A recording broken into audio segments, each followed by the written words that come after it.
গোটা 2025 সাল বাঙালি বিদ্বেষিতায় কাটিয়েছে বিজেপি। এবং শুধু বাঙালি বিদ্বেষ বলে নয়, বাংলা ভাষা, যে ভাষায় জাতীয় সঙ্গীত লেখা হয়েছে, যে জাতীয় সঙ্গীতের সাথে স্বয়ং প্রধানমন্ত্রী তার কণ্ঠস্বর মেলান, সেই জাতীয় সঙ্গীতকে তারা আক্রমণ করেছেন, বাংলার মনীষীদের আক্রমণ করেছেন, বাংলার অস্তিত্ব সত্তা অস্মিতাকে আক্রমণ করেছেন, এবং নিজের মায়ের ভাষা, নিজের মায়ের অস্তিত্ব, নিজের মায়ের কৃষ্টি সংস্কৃতিকে অক্ষুণ্ণ রাখার জন্য তৃণমূল কংগ্রেসের একজনও কর্মীর শরীরে যতক্ষণ এক ফোঁটা রক্তবিন্দু থাকবে, আমরা সেই শেষ রক্তবিন্দু পর্যন্ত লড়াই করব। বিজেপি বিহীন একটা পশ্চিমবাংলা এবং 29-এ একটা বিজেপি বিহীন ভারতবর্ষ আমরা দেশবাসীকে উপহার দেবো। 26-এ কিরকম খেলা হতে পারে? কারণ 26-এর আমরা দেখতে পেলাম যে এসআইআর শুরু হয়েছে, তারপরে রেজাল্ট, এসআইআর এর ফাইনাল লিস্ট রয়েছে, এরপরে 26-এর নির্বাচন রয়েছে। বিভিন্ন জায়গা থেকে বলা হচ্ছে বিজেপির অন্দর এই গোষ্ঠীদ্বন্দ্ব কার্যত শুরু হয়েছে। 26-এর খেলাটা হবে বিজেপির জন্য শেষ খেলা। 2021-এর খেলা ছিল কোয়ার্টার ফাইনাল তৃণমূল কংগ্রেসের জন্য বাংলার বুকে। 24-এরটা ছিল সেমিফাইনাল, রাদার 2021-এরটা ছিল গ্রুপ স্টেজ, 24-এরটা কোয়ার্টার ফাইনাল, 26-এ সেমিফাইনাল, 29-এ ফাইনাল। এবং 26-এর সাথে 21-এর পার্থক্য হচ্ছে এই 26-এর নির্বাচনের আগে বিজেপির নেতাদের মুখেও আমরা খেলা হবে স্লোগান শুনতে পেয়েছি। আমার রাজ্য সভাপতি, আমাদের পশ্চিমবঙ্গ তৃণমূল কংগ্রেস আইটি সেলের রাজ্য সভাপতি এবং আমাদের দলের মুখপাত্র দেবাংশু ভট্টাচার্যের স্লোগান নকল করেছে বিজেপি। তো আমরা মানুষকে বলছি, বাংলার মানুষকে, যারা 21 সাল থেকে খেলা শুরু করেছিলেন, বাংলার ক্রীড়াপ্রেমী মানুষ, বাংলার খেলা পাগল মানুষ, আমরা প্রত্যেকে বাংলার ক্রীড়াপ্রেমী খেলা পাগল মানুষ, আমরা বাংলার আমার সহনাগরিকদেরকে অনুরোধ করব যে 2021-এ যে খেলা আপনারা শুরু করেছিলেন সেই খেলার মাত্রা বেড়েছে। তাই ময়দান ছেড়ে যাবার জায়গা নেই, বিশ্রামের কোনো জায়গা নেই। এই খেলা 29-এ শেষ হবে মমতা বন্দ্যোপাধ্যায়ের নেতৃত্বে একটা নতুন সার্বভৌম গণতান্ত্রিক ধর্মনিরপেক্ষ ভারতবর্ষ প্রতিষ্ঠার মাধ্যমে। কিন্তু একটা অভিযোগ করা হচ্ছে, বিশেষ করে আপনাদের দলেরও অনেকে বলছেন যে বিজেপি একটা নোংরা খেলা শুরু করেছে গোটা দেশ জুড়ে, সেটা হচ্ছে বাঙালি বিদ্বেষ। কারণ উড়িষ্যা থেকে শুরু করে বিভিন্ন জায়গায় বাঙালি শ্রমিকদের হেনস্থা করা হচ্ছে, জুয়েল রানার মতো ঘটনা আমরা দেখতে পাচ্ছি। অ্যাবসলিউটলি, এটা তো বিজেপি আজ থেকে শুরু করছে না, 2025 সাল জুড়ে বিজেপি বাঙালি বিদ্বেষকে এন্ডোর্স করেছে। গোটা 2025 সাল বাঙালি বিদ্বেষিতায় কাটিয়েছে বিজেপি।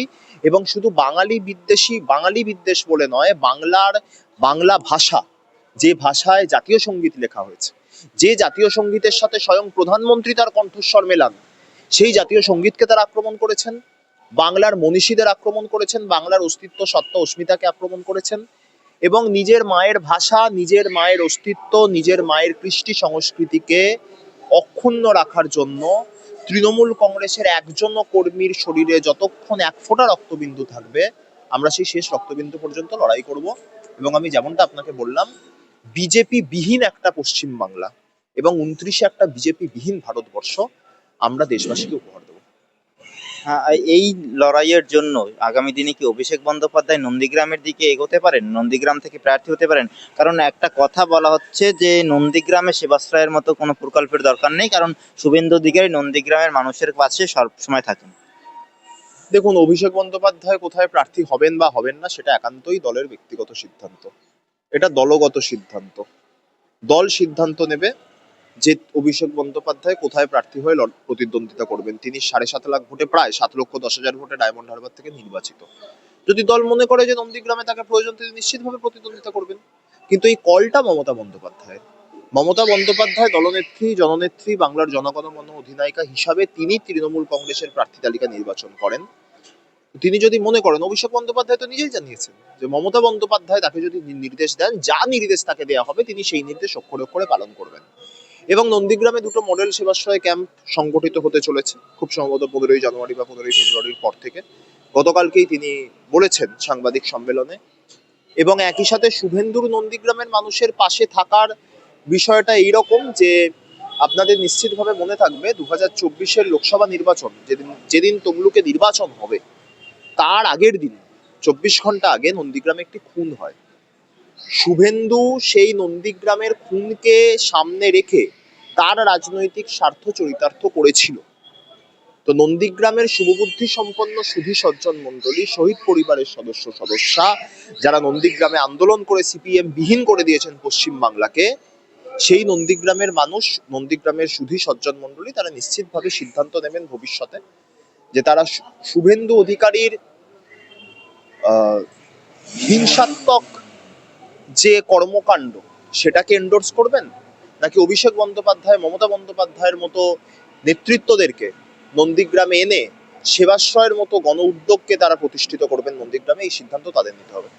1 জানুয়ারি থেকে অভিষেক বন্দ্যোপাধ্যায় ময়দানে থাকার কথা বলছেন, কি পরিকল্পনা রয়েছে আপনাদের এবং আপনাদের দলের, মানে কিভাবে রাস্তায় থাকা হবে? প্রথম কথা, অভিষেক বন্দ্যোপাধ্যায় 1 জানুয়ারি থেকে ময়দানে থাকবেন মানে এটা কখনোই নয় যে তিনি এখন ময়দানে নেই। তৃণমূল কংগ্রেসের প্রত্যেক কর্মী সমর্থক পর্যন্ত প্রত্যেকে 24 ঘন্টা 365 দিন ময়দানে আছে, আমিও আছি, এখানে আমার আরেক সহযোদ্ধা আছেন, তো আমরা সকলে ময়দানে আছি। কিন্তু অভিষেক বন্দ্যোপাধ্যায় যেভাবে পঞ্চায়েত নির্বাচনের আগে নবজোয়ার করেছিলেন, একইভাবে বিধানসভা নির্বাচনের আগে একটি নতুন কর্মসূচি আসতে চলেছে।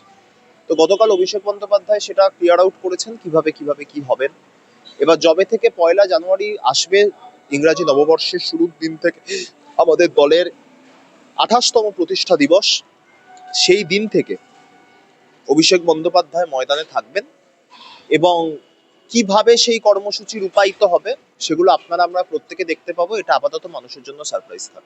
মানে আপনারা কি আবার একটা নতুন করে যাত্রার মতো করার পরিকল্পনা করছেন? যাত্রার বিষয় নয়, আমি যেমনটা বললাম, তৃণমূল কংগ্রেস সেই পড়ুয়া যে 365 দিন পড়াশোনা করে পরীক্ষায় অবতীর্ণ হয় এবং উত্তীর্ণ হয়, প্রথম স্থান অধিকার করে। তো আমাদের নতুন করে ময়দানে থাকার কিছু নেই, কিন্তু তৃণমূল কংগ্রেসের মতো একটি সাংগঠনিক কর্মসূচি ভিত্তিক রাজনৈতিক দলে কর্মসূচি গৃহীত হওয়া, সেই কর্মসূচি পালিত হওয়া, এটা একটা রেগুলার প্রসেস। তো এটাও সেরকম একটি কর্মসূচি। জিতবে বাংলা, নিশ্চিতভাবে বাংলা জিতবে, বাংলার মামাটি মানুষ জিতবে, বাংলার মামাটি মানুষের হৃদয়ের অগ্নিকন্যা, তাদের ঘরের মেয়ে, তাদের জনগণমন অধিনায়িকা মমতা বন্দ্যোপাধ্যায় জিতবেন।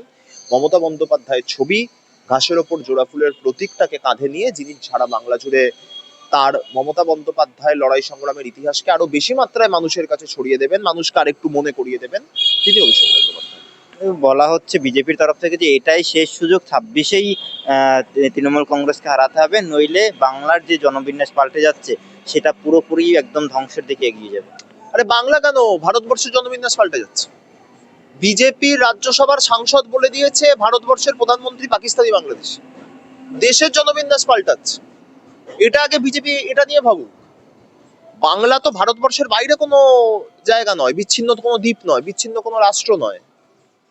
তো বাংলা তো ভারতবর্ষের মধ্যেই থাকা একটি অঙ্গরাজ্য। তো শুধু বাংলা নয়, তারা গোটা দেশ নিয়ে ভাবুক, দেশের জনবিন্যাস পাল্টাচ্ছে। তাদের রাজ্যসভার সাংসদ যখন বলছেন যে এই দেশের প্রধানমন্ত্রী, স্বরাষ্ট্রমন্ত্রী, রাষ্ট্রপতি সকলেই বাংলাদেশি, পাকিস্তানি বা তাদের অনুচর, হোয়াট এভার, তো বিজেপি সেইটা নিয়ে আগে আলোকপাত করা উচিত। আমরা বিশ্বাস করব বিজেপি এই সাহসটুকু অন্তত দেখাবে, 56 ইঞ্চির ছাতি চুপসে গিয়ে 5 বা 6 ইঞ্চি হয়ে যাবে না, এবং তারা অনন্ত মহারাজের এই বক্তব্যের বিরুদ্ধে ব্যবস্থা আগে নেবে, তারপর বাংলার জনবিন্যাস নিয়ে কথা বলবে।